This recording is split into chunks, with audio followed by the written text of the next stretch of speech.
70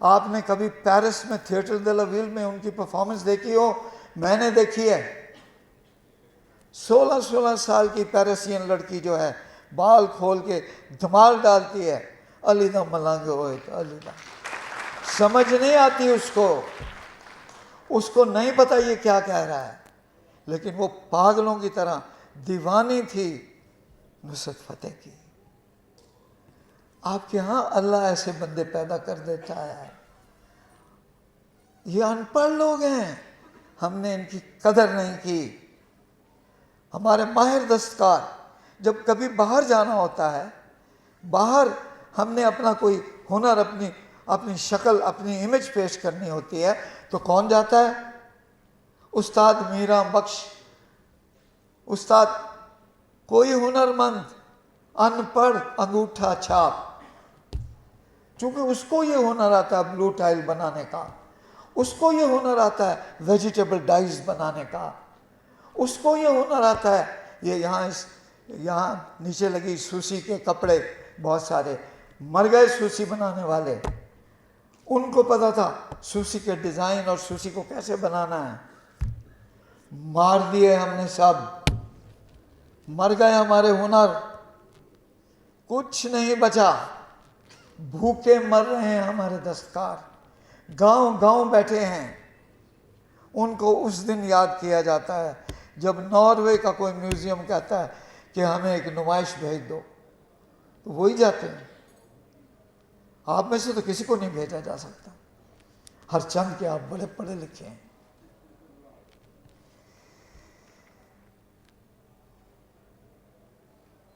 Mughal architecture کو لے لیں، ہم بڑا فخر کرتے ہیں مغل آرکیٹیکچر پر. ہم کہتے ہیں جی یہ اسلامی آرکیٹیکچر ہے، لوگوں کے آگے پیش کرتے ہیں، دیکھ لیے عالی شان شالیمار باغ، یہ ہمارا آرکیٹیکچر ہے.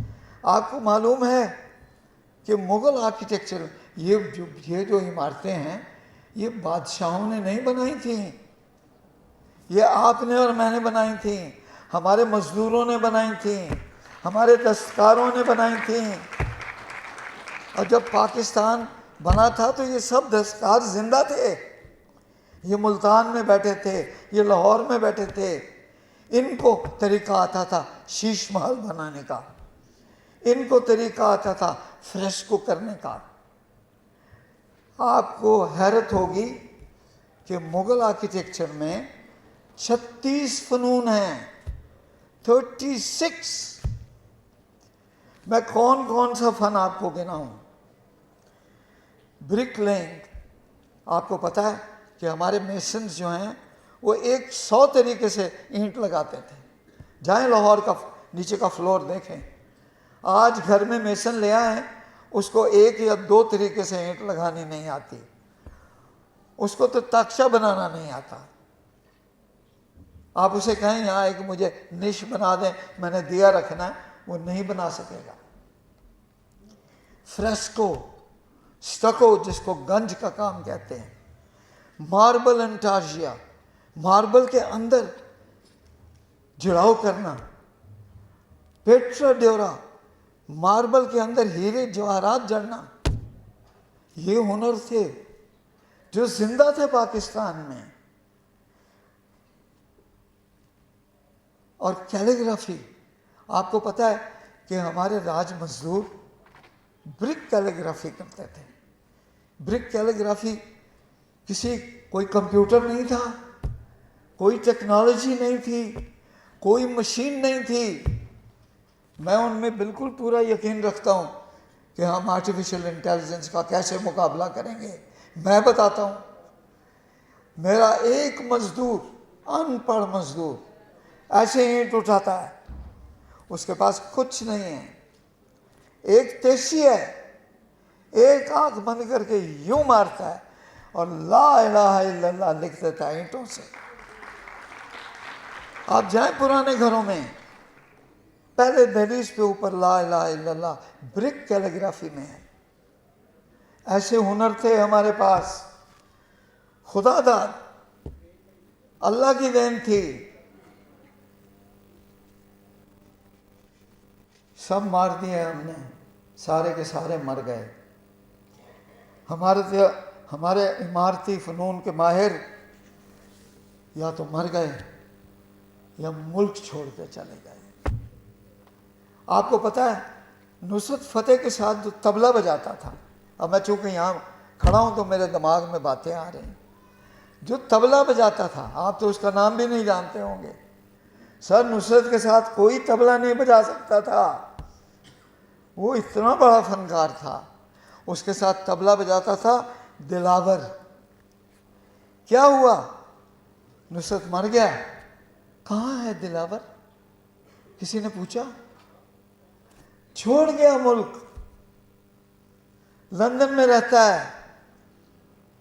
ہمارے سب فنکار چھوڑ گئے ملک.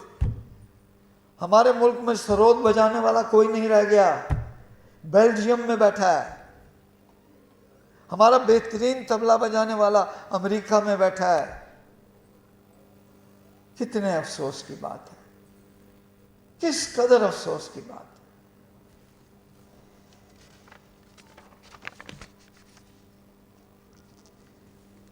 اصل بات یہ ہے، میں آپ سے بہت معذرت چاہتا ہوں، میں نے بہت کڑوی باتیں کی ہیں، پر یہ حقیقت ہے.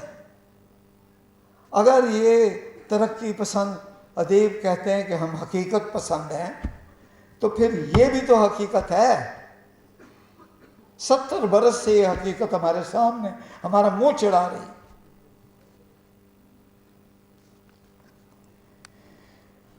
زندگی کی ٹھوس اور کڑوی حقیقتوں کو پیش کرنا یہ بھی تو ادیب کا فرض ہے نا، کہ نہیں؟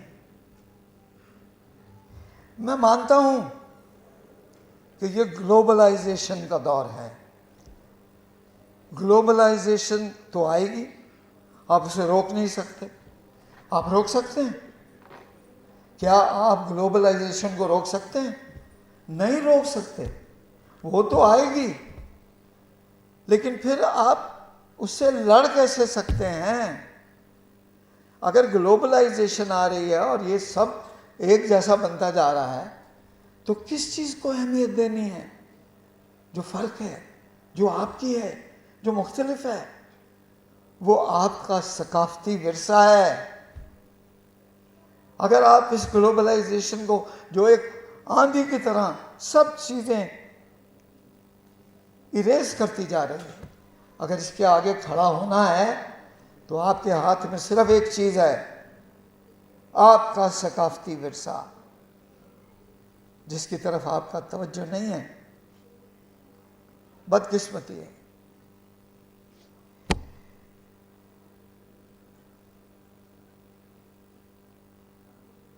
تو اس گلوبل دور کو تو ہم نہیں روک سکتے، لیکن ہمیں اپنی پہچان تو نہیں چھوڑنی.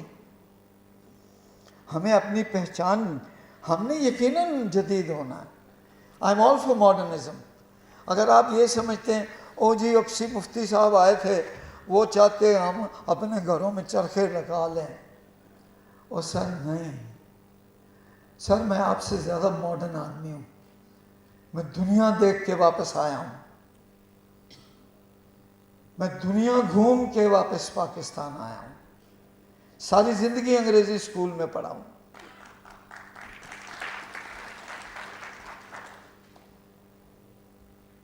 تو we must develop, there is no doubt, we must modernize. Modernism ضروری ہے، اتنی ہی ضروری ہے جتنی ثقافت ضروری ہے. لیکن we must modernize from the depth of our own feel, own being. اپنی شناخت کو لے کے، اپنا چہرہ لے کے ماڈرنائز ہوں. بہ نہ جائیں اس گلوبلائزیشن میں. ہوش کریں، کھو دیا ہم نے سب کچھ. تو آج کا افسانہ نگار تو میں معافی چاہتا ہوں، یا تو اپنے آپ سے بیگانہ ہے یا خوف زدہ ہے. پھر ایسے کون سے عناصر ہیں جنہوں نے ادیب کی نگاہ اور ادیب کے فکر کو جکڑ رکھا ہے؟